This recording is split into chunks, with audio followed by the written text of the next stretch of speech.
ചേട്ടാ നമസ്കാരം. നമസ്കാരം. ചേട്ടാ, ആയത്തുള്ള അലി ഖമേനിയുടെ സംസ്കാര ചടങ്ങുകൾ നടക്കുകയാണ്. ഈ സംസ്കാര ചടങ്ങിൽ വിവിധ രാജ്യങ്ങളിലെ പ്രതിനിധികളെ ഇറാൻ ക്ഷണിച്ചിട്ടുണ്ട്. വലിയ രീതിയിലുള്ള നെഞ്ചത്തടിയും നിലവിളിയും നമ്മൾ കണ്ടു.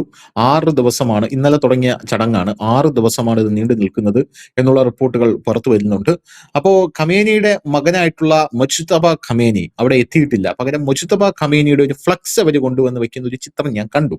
ഇനി അത് ആണോ എന്ന് എനിക്കറിയില്ല. പക്ഷെ അങ്ങനെ ഒരു ചിത്രം ഇട്ടുകൊണ്ട് സമൂഹ മാധ്യമങ്ങളിൽ വലിയ രീതിയിലുള്ള കളിയാക്കലുകൾ അയാൾക്കെതിരെ ഉണ്ടാകുന്നുണ്ട്. എന്തായാലും ഇറാന്റെ ഈ പരമോന്നത നേതാവായിട്ടുള്ള ആയത്തുള്ള അലി ഖമേനിയുടെ ആ സംസ്കാര ചടങ്ങിൽ പങ്കെടുക്കാൻ പറ്റാത്തതിന്റെ അഗാധമായിട്ടുള്ള ദുഃഖം കേരളത്തിലെ സുഡാപ്പികളും രേഖപ്പെടുത്തുന്നുണ്ട്. സോഷ്യൽ മീഡിയ തുറന്നു കഴിഞ്ഞാൽ അത് മാത്രമേ ഉള്ളൂ. ഖമേനിയുടെ വാഴ്ത്തുപാട്ടുകളും കാര്യങ്ങളും ഒക്കെയാണ് ഇവർ പ്രധാനമായിട്ടും വയ്ക്കുന്നത്. പോലെ തന്നെ ട്രംപിന്റെ തകർച്ച, ട്രംപിനെ ഇറാൻ അടിച്ചു ചുരുട്ടിയ കഥ, ഇതൊക്കെ പറയുന്നുണ്ട്. അപ്പൊ ഈ ഒരു സാഹചര്യത്തിൽ കഴിഞ്ഞ ദിവസം ട്രംപ് ഒരു പ്രസ്താവന ഇറക്കിയിട്ടുണ്ട്. അത് വളരെ ആശങ്കാജനകമായിട്ടുള്ള ഒരു പ്രസ്താവനയാണ്. ട്രംപ് പറയുന്നത് എല്ലാ എണ്ണത്തിനെയും ഒരു കുടക്കീഴി കിട്ടി, ഒരൊറ്റ ബോംബിട്ട് കൊടുത്തു കഴിഞ്ഞാൽ ഇപ്പൊ എല്ലാ എണ്ണവും തവിട് പൊടിയാവും എന്നാണ് ട്രംപ് പറയുന്നത്. ഇയാൾക്ക് എന്തിന്റെ കേടാണെന്ന് എനിക്ക് അറിഞ്ഞുകൂടാ. ഒറ്റ ആക്രമണത്തിൽ തന്നെ എല്ലാത്തിനെയും കൊല്ലാനുള്ള സുവർണ അവസരമാണ് നമുക്ക് ലഭിച്ചിരിക്കുന്നത് എന്ന് ട്രംപ് പറയുന്നത്. അതായത് ഈ സംസ്കാര ചടങ്ങിൽ ഒത്തുകൂടിയ ഇറാനിയൻ നേതാക്കളെ കുറിച്ചാണ് ട്രംപ് ഇത് പറയുന്നത് എന്ന് ആലോചിച്ചോളണം. അങ്ങനെ ട്രംപ് പറയുന്ന ഒരു ഇതോടുകൂടി ലോകത്തിന് വീണ്ടും വലിയ രീതിയിലുള്ള ഒരു ഭയം രൂപപ്പെട്ടു തുടങ്ങി. ഇനി ഇയാളെങ്ങാനും അത് ചെയ്യുമോ എന്നുള്ളൊരു പേടി. ചെയ്യാൻ സാധ്യതയില്ല എങ്കിലും പക്ഷേ ഇസ്രായേൽ അത് ചെയ്യുമോ എന്നുള്ളൊരു ഭയം ഇപ്പോൾ ലോകമെമ്പാടും ഉയർന്നു വന്നിട്ടുണ്ട്. ഇസ്രായേലിനെ മെരിക്കാനായി ഡൊണാൾഡ് ട്രംപ് ഇപ്പൊ നേരിട്ട് ഇടപെട്ടിട്ടുണ്ട് എന്നറിയാൻ സാധിക്കുന്നു. പക്ഷെ ഇസ്രായേൽ മെരിങ്ങുന്നില്ല എന്നാണ് അറിയാൻ സാധിക്കുന്നത്. അവരുടെ പദ്ധതി എന്താണെന്നും ആർക്കും അറിയില്ല. അപ്പൊ ഈ 6 ദിവസത്തിൽ നിന്ന് രണ്ടാമത്തെ ദിവസമാണ്. ഇനി 4 ദിവസം കൂടെ കഴിഞ്ഞാൽ എന്തെങ്കിലുമൊക്കെ ഒരു കാര്യം നമുക്ക് ചെയ്യാനായിട്ട് സാധിക്കുകയുള്ളൂ. എന്ന് പറഞ്ഞാൽ ഇറാന് ചെയ്യാൻ സാധിക്കുകയുള്ളൂ. ഇറാന്റെ ഏറ്റവും വലിയ കാര്യമായിരുന്നല്ലോ ഈ ഖമേനിയെ വലിയ രീതിയിൽ ആദരവോടുകൂടി സംസ്കരിക്കുക എന്നുള്ളത്. എന്തായാലും ഇറാന്റെ നിലവിലത്തെ സാഹചര്യത്തെ കുറിച്ച് സംസാരിക്കുമ്പോൾ ഈ ഡൊണാൾഡ് ട്രംപിന്റെ ഈ അവകാശവാദമൊക്കെ കേട്ട് ഇറാനിലെ ജനങ്ങൾ വലിയ രീതിയിൽ രോഷാകുലരാണ് എന്നുള്ളതാണ് നമുക്ക് മനസ്സിലാക്കാൻ സാധിക്കുന്നത്. ഇങ്ങനെ എന്തെങ്കിലും ഒരു കാര്യം സംഭവിക്കുമോ? അതായത് ഈ സംസ്കാര ചടങ്ങിൽ അത് ചോദിക്കാൻ കാരണം നമുക്കറിയാം, ഹമാസിനെ ദോഹയിലേക്ക് ചർച്ചയ്ക്കെന്ന് വിളിച്ചു വരുത്തിയിട്ട് ഇസ്രായേലിന് സൈഡിൽ കൂടെ ബോംബിടാനായിട്ട് അവസരം ഉണ്ടാക്കി കൊടുത്ത ഒരു മകനാണ് ട്രംപ് എന്ന് പറയുന്നത്. അപ്പോ അങ്ങനത്തെ ഒരു സാഹചര്യം ഉള്ളത് കൊണ്ട് തന്നെ ഇത് വളരെ ജാഗ്രതയോടുകൂടിയാണ് ഈ ഇറാൻ കാണുന്നത്. അങ്ങനെ എന്തെങ്കിലും സംഭവിക്കുമോ? സംഭവിച്ചാൽ എന്തായിരിക്കും ലോകത്തിന്റെ സ്ഥിതി? ധനുഷ്, മറ്റേ നെതന്യാഹുവിനെ മെരുക്കാൻ ട്രംപ് വിളിച്ചു എന്ന് പറഞ്ഞപ്പോഴേ ഞാൻ ആ പഴയ കാലം ആലോചിക്കുകയായിരുന്നു. കഴിഞ്ഞ ഫെബ്രുവരി, അതായത് 2026 ഫെബ്രുവരി ഇതോണൊക്കെ മെരുക്കാൻ വിളിച്ചതാണ്.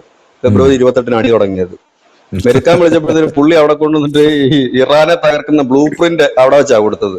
ചർച്ചയ്ക്ക് വിളിച്ചതാ ഇസ്രായേലിന്റെ അടുത്ത്. ഇതണക്ക് എന്നാണ് പത്രങ്ങളും മാധ്യമങ്ങളൊക്കെ പറഞ്ഞത്. സോൾവ് ആക്കി ഇന്ന് അടക്കി നിർത്താൻ വേണ്ടി വിളിച്ചതാണ്. പുള്ളി പോയത് ബ്ലൂ പ്രിന്റുമായിട്ടായിരുന്നു. പിന്നീട് 28-ാം തീയതി നമ്മൾ കാണുന്നത് മാരകമായ ബോംബിങ്ങും ഖമേനി വധിക്കുന്നതുമായിട്ടുള്ള കാഴ്ചകളാണ് കാണുന്നത്. പക്ഷെ ഇപ്പൊ അങ്ങനെയല്ല, ഇതൊരു മുൾമുനയിലാണ് ഇപ്പോൾ നിൽക്കുന്നത്. ഇപ്പൊ ഇന്ത്യൻ പ്രതിനിധി സംഘങ്ങൾ പോയിട്ടുണ്ട്, ഇന്ത്യയുടെ റിലീജിയസ് ലീഡേഴ്സ് പോയിട്ടുണ്ട്. ഹിന്ദു, സിഖ്, ക്രിസ്ത്യൻ ഉണ്ടോ എന്ന് എനിക്കറിയില്ല. ഹിന്ദു, സിഖ്, പിന്നെ ഷിയ വിഭാഗത്തിൽ നിന്നൊക്കെയുള്ള റിലീജിയസ് ആയിട്ടുള്ള ലീഡേഴ്സ് ഒക്കെ പോയിട്ടുണ്ട്. ഇപ്പൊ പുറത്തു വരുന്നൊരു വാർത്ത, ഇന്നലെ ഇറാനിയൻ മാധ്യമ പ്രവർത്തകർ എന്ന് പറയുന്ന അവർ നൽകിയ റിപ്പോർട്ട് എന്ന രീതിയിലൊരു വാർത്ത വന്നിരിക്കുന്നത്, ഈ ഒരു ശവസംസ്കാര ചടങ്ങുമായി ബന്ധപ്പെട്ട് 3000-ഓളം പേരെങ്കിലും മരിക്കാൻ സാധ്യതയുണ്ടെന്ന് ഇറാൻ കരുതുന്നു. അതിന് കാരണം ഇതിനു മുൻപ് ഉണ്ടായിരുന്ന ഖമേനിയുടെ ശവസംസ്കാര ചടങ്ങുമായിട്ട് 500-ഓളം പേര് മരിച്ചിരുന്നു. കാരണം ഈ തിക്കും തിരക്കിലും ഒക്കെ പെട്ടും ശ്വാസം കിട്ടാതെയും ഒക്കെ മരിച്ചവരാണ്. അപ്പോൾ ഈ മാധ്യമപ്രവർത്തകൻ പറയുന്നത് അവിടുത്തെ ഏതോ ഒരു പള്ളിയില് അനവധി കുഴികൾ എടുത്തിട്ടിട്ടുണ്ട് കബറടക്കാൻ വേണ്ടിയിട്ട് ഇങ്ങനെ മരിക്കുന്നത്. അപ്പൊ ഇറാൻ തന്നെ കരുതുന്ന 3000, കാരണം 20 ദശലക്ഷം പേർ തടിച്ചു കൂടുമെന്നാണ് പറയുന്നത് ഈ വിലാപയാത്രയിൽ. ഇപ്പോൾ ഇറാനെ സംബന്ധിച്ച് അവിടുത്തെ ക്ലൈമറ്റ് ചൂടാണ്. അപ്പൊ ഈ ഒരു സാഹചര്യത്തിൽ പിന്നെ ഇത് കൂടാതെ ഇവർ ഭയക്കുന്നത് എന്തെങ്കിലും ഒന്ന് സംഭവിക്കുമോ എന്ന് ഇവർ ഭയക്കുന്നുണ്ട്. അതിന് ഒരുപാട് കാരണങ്ങളുണ്ട്. അതിപ്പം ഇസ്രായേലിന്റെയും അമേരിക്കയുടെയും കൂടെ പിന്തുണയോടുകൂടി കുർദുകൾ എന്തെങ്കിലും അഭ്യാസം, ചാവേർ സ്ഫോടനങ്ങളോ മറ്റെന്തെങ്കിലോ ഉണ്ടാക്കുമോ എന്നുള്ളതാണ്. പക്ഷെ നിലവിലത്തെ സാഹചര്യത്തിൽ നമ്മളിപ്പോൾ ഇറാനിലേക്ക് കാണാൻ കഴിയുന്ന ഒരു കാഴ്ച, ഇറാൻ ജനത വലിയ വൈകാരികമായിട്ട് തന്നെയാണ് ഈ ഒരു ശവസംസ്കാര ചടങ്ങിനെ കാണുന്നത്. കാരണം വലിയ രീതിയിൽ തന്നെയാണ് ഇതിനെ കളിയാക്കിക്കൊണ്ടാണ് ആദ്യം ഒരു സ്റ്റേറ്റ്മെന്റ് ട്രംപ് പുറത്തിറക്കിയത്. ട്രംപ് പറഞ്ഞത് അവന്മാർക്ക് ശവടക്കിന് വേണ്ടിയിട്ട് ഞാൻ ഒരാഴ്ച ഒന്ന് നിർത്തി വെച്ചിരിക്കുകയാണ് വെടിനിർത്തല്. ഞാൻ വെടിനിർത്തി, ദേവന്മാർ അതും തുടങ്ങി എന്ന് പറഞ്ഞ് ഒരുപാട് ദിവസമായിട്ട് കളിയാക്കുന്നുണ്ട്. ഇന്നിപ്പോ ഇറാൻ മറുപടിയായിട്ട് വന്നിട്ടുണ്ട്. ഇറാൻ പറഞ്ഞത് നിങ്ങൾക്ക് ഞങ്ങളെ കൊല്ലാൻ കഴിയുമായിരിക്കും, പക്ഷെ ഞങ്ങളുടെ ഈ ആശയത്തെ നിങ്ങൾക്ക് തകർക്കാൻ കഴിയില്ല. നിങ്ങൾ നോക്കൂ ഇറാനിലേക്ക്, നിങ്ങൾ തകർത്ത ഒരാളുടെ ശവസംസ്കാര ചടങ്ങാണ് നടക്കുന്നത്. അതായത് സുഗന്ധം പരത്തുകയാണ് ഞങ്ങളുടെ ആശയം എല്ലായിടത്തും എന്നാണ് പറഞ്ഞിരിക്കുന്നത്. അതായത് ഞാൻ മുമ്പും പറഞ്ഞിട്ടുണ്ട്, ധനുഷിന് ഓർമ്മ ഉണ്ടാകും, നമ്മുടെ പ്രേക്ഷകർക്കും കാണും, ഞാൻ പറഞ്ഞിട്ടുണ്ട്, ഈ ഖമേനി ഇല്ലാതായി കഴിഞ്ഞാൽ ഇറാന്റെ കെട്ടുറപ്പ് പോകും. കാരണം ഖമേനി ഉള്ളപ്പോഴത്തെ പോലെ അല്ല ഇറാൻ. അതിപ്പോൾ അമേരിക്കയ്ക്ക് ശരിക്കും ബോധ്യമായി തുടങ്ങുന്നുണ്ടത്.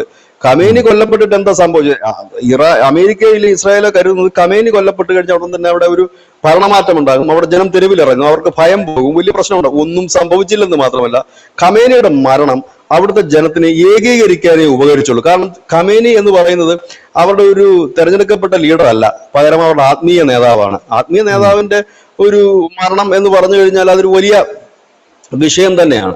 ഇത് തന്നെയാണ് അവിടെ അലയടിക്കുന്നതും, ഇതാണ് അവിടെ സംഭവിച്ചിരിക്കുന്ന കാര്യം. ഇപ്പോഴെന്താണ്, ചർച്ചയ്ക്ക് പോലും അവർക്ക് നേരെ ചൊവ്വേ ആളില്ല. മുമ്പെന്ന് പറഞ്ഞാൽ ഈ ചർച്ചയ്ക്ക് പോകുന്നവർക്ക് ഒരാളുടെ കയ്യിൽ നിന്ന് മാത്രം ഉത്തരം വാങ്ങിയാൽ മതിയായിരുന്നു, ഖമേനി അടുത്തുനിന്ന് മാത്രം. ഞങ്ങൾ എന്താണ് പറയേണ്ടത്, എന്താണ് തീരുമാനിക്കണം. ഇപ്പോഴതല്ല സ്ഥിതി.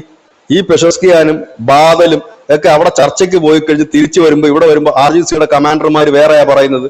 എല്ലാവരും പല തട്ടിലാണ് നിൽക്കുന്നത്. അതുകൊണ്ടാണ് ഈ ചർച്ച എങ്ങും എത്താതെ പോകുന്നത്. മുമ്പെന്ന് പറഞ്ഞാൽ ഇവർക്കൊരു സുപ്രീം കമാൻഡർ ഉണ്ടായിരുന്നു, അതാണ് ഈ ആയത്തുള്ള ഖമേനി. അപ്പോൾ ഇവർക്ക് ചർച്ചയ്ക്ക് പോകുമ്പോഴായാലും മറ്റു ഡീറ്റെയിൽസിനായാലും അദ്ദേഹത്തിന്റെ ഒരു പെർമിഷൻ മാത്രം മതി, എന്ത് പറയണം, എന്ത് തീരുമാനിക്കണം എന്നുള്ളത്. ഖമേനി പലപ്പോഴും വിട്ടുവീഴ്ച നിലപാട് സ്വീകരിക്കുകയും ചെയ്തിരുന്നു. അപ്പൊ അതിനെ ഇല്ലാതാക്കിയതോടുകൂടി ഇപ്പൊ ചർച്ചയ്ക്ക് തന്നെ ഇപ്പൊ വിരലെണ്ണാവുന്നവരേ ഉള്ളൂ. ഇപ്പൊ പെഷസ്കിയാനൊന്നും ഇപ്പൊ വലിയ റോളൊന്നുമില്ല അവിടെ. അങ്ങനെ നിൽക്കുന്ന ഒരു സാഹചര്യമുണ്ട്. അപ്പൊ ഇപ്പോഴത്തെ അവസ്ഥ വെച്ചാൽ ഇറാനെ സംബന്ധിച്ച് അവരൊരു മുൾമുനയിലാണ് നിൽക്കുന്നത്. എനിക്ക് തോന്നുന്നു ഈ ലോക നേതാക്കളൊക്കെ പങ്കെടുക്കുന്ന ഒരു ചടങ്ങായതുകൊണ്ട് ആ ഒരു സമയത്തൊന്നും സംഭവിക്കില്ല എന്ന് കരുതുന്നു. പക്ഷെ നമുക്കത് എത്രത്തോളം, കാരണം ഇനിയിപ്പം ആരും ആക്രമിച്ചില്ലെങ്കിൽ പോലും ഇറാൻ തന്നെ കരുതുന്നുണ്ട്. കാരണം ഈ വൈകാരികമായിട്ടുള്ള ഈ ഒരു വികാര പ്രകടനം ഈ ശവസംസ്കാര ചടങ്ങിൽ പങ്കെടുത്തുന്നവർ നടത്തിക്കഴിഞ്ഞാൽ അവിടെ, കാരണം പലരുമൊക്കെ ഈ നമ്മൾ കണ്ട കാഴ്ചകളുണ്ട്, ഈ തോക്കുകളും മറ്റുമൊക്കെ എടുത്ത് മുകളിലേക്ക് വെടി ഉതിർത്തുകൊണ്ടൊക്കെയാണ് ഇവർ. അത് സ്വാഭാവികമാണ്.